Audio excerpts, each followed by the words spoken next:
A vision for 2047. PM Modi calls for unity and progress in Parliament.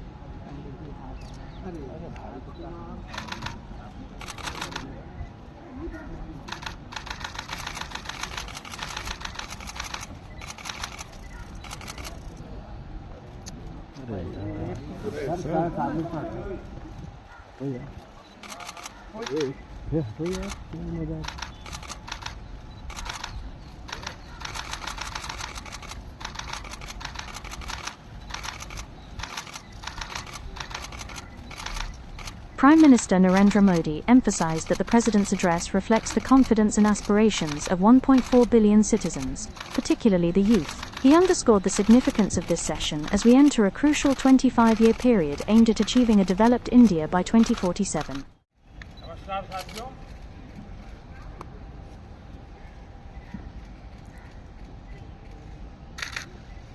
कल राष्ट्रपति जी का उद्बोधन 140 करोड़ देशवासियों के आत्मविश्वास की अभिव्यक्ति था। 140 करोड़ देशवासियों के पुरुषार्थ का लेखा जोखा था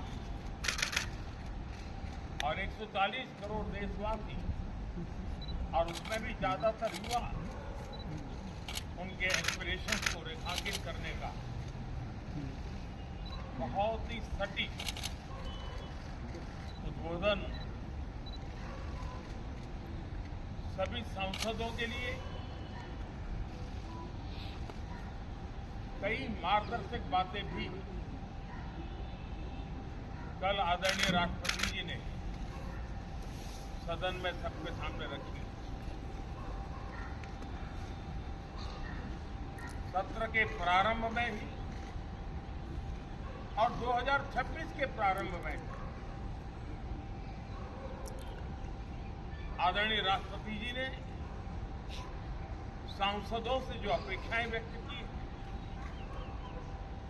उन्होंने बहुत ही सरल शब्दों में राष्ट्र के मुखिया के रूप में जो भावनाएं व्यक्त की है, मुझे पूरा विश्वास है कि सभी माननीय सांसदों ने उसको गंभीरता से लिया ही होगा और ये सत्र अपने आप में बहुत ही महत्वपूर्ण सत्र होता है। ये बजट सत्र है। 21वीं सदी का एक चौथाई हिस्सा बीत चुका है। ये दूसरे चौथाई का प्रारंभ हो रहा है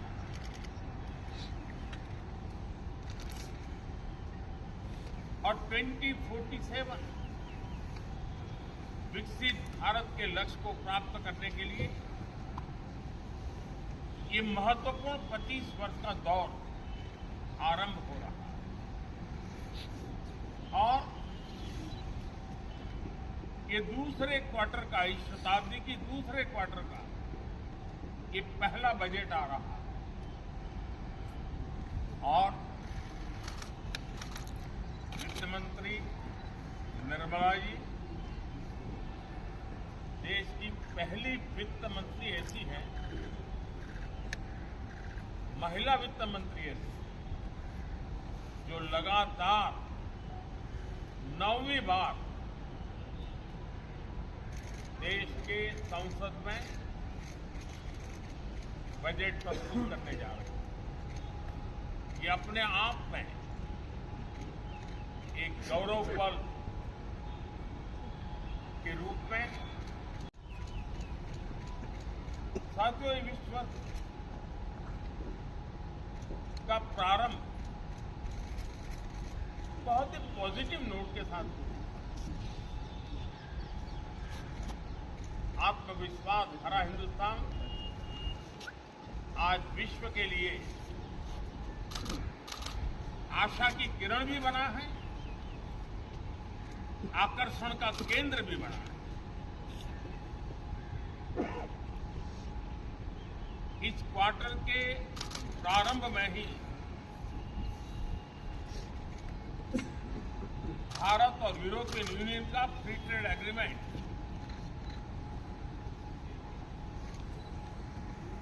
आने वाली दिशाएं कितनी उज्जवल है, भारत के युवाओं का भविष्य कितना उज्जवल है, उसकी एक झलक है। ये फ्री ट्रेड और एम्बिशियस भारत है। ये free trade for aspirational youth है। ये फ्री ट्रेड और आत्मनिर्भर भारत है। और मुझे पक्का विश्वास है, खास करके जो भारत के मैन्युफैक्चरर्स हैं, वे इस अवसर को अपनी क्षमताएं बढ़ाने के लिए करेंगे। और मैं सभी प्रकार के उत्पादकों से यही कहूंगा कि जब भारत यूरोपियन यूनियन के बीच मदर ऑफ ऑल डील्स जिनको कहते हैं, वैसा समझौता हुआ है, तब मेरे देश के उद्योगकार, मेरे देश के मैन्युफैक्चरर अब तो बहुत बड़ा बाजार खुल गया। अब बहुत सस्ते में हमारा माल पहुंच जाएगा। इतने भाव से वो बैठे न रहे। ये एक अवसर है और इस अवसर का सबसे पहला मंत्र ये होता है कि हम क्वालिटी पर बल दें। हम अब जब बाजार खुल गया है तो उत्तम से उत्तम क्वालिटी लेकर के बाजार में जाएं। और अगर उत्तम से उत्तम क्वालिटी लेकर के जाते हैं तो हम यूरोपियन यूनियन के 27 देशों के खरीदारों के पैसे ही कमाते इतना नहीं, क्वालिटी के कारण से हम उनका दिल जीत लेते और वो लंबे अरसे तक प्रभाव रहता है, उसका दशकों तक उसका प्रभाव रहता है। कंपनियों का ब्रांड देश के ब्रांड के साथ नए गौरव को प्रस्तावित कर देता है। और इसलिए 27 देशों के साथ हुआ ये समझौता हमारी जो परंपरा है उसको हम आने वाले दिनों में रिफॉर्म एक्सप्रेस में नेक्स्ट जनरेशन रिफॉर्म के साथ आगे बढ़ाएंगे। भारत की डेमोक्रेसी और भारत की डेमोग्राफी आज दुनिया के लिए बहुत बड़ी उम्मीद है। तब इस लोकतंत्र के मंदिर में हम विश्व समुदाय को भी कोई संदेश दें हमारे सामर्थ्य का, हमारे लोकतंत्र के प्रति समर्पण का, लोकतंत्र की प्रक्रिया के द्वारा हुए निर्णयों का सम्मान करने का ये अवसर है। और विश्व इसको जरूर स्वागत भी करता है, स्वीकार भी करता है। आज जिस प्रकार से देश आगे बढ़ रहा है, आज समय व्यवधान का नहीं है, आज समय समाधान का है। आज प्राथमिकता व्यवधान नहीं है, आज प्राथमिकता समाधान है। आज भूमिका व्यवधान के माध्यम से रोते बैठने की नहीं है, आज हिम्मत के साथ समाधानकारी। Modi highlighted the vast market opportunities available for Indian industrialists and manufacturers, urging them to focus on quality as they prepare to compete globally, especially within the European Union. He stressed that this is not a time for disruptions but rather for solutions, calling on MPs to adopt courageous, solution-oriented decisions to drive progress and ensure effective last-mile delivery. Reported by Joginder Dogra and Mithu Chatterjee for DNA Media.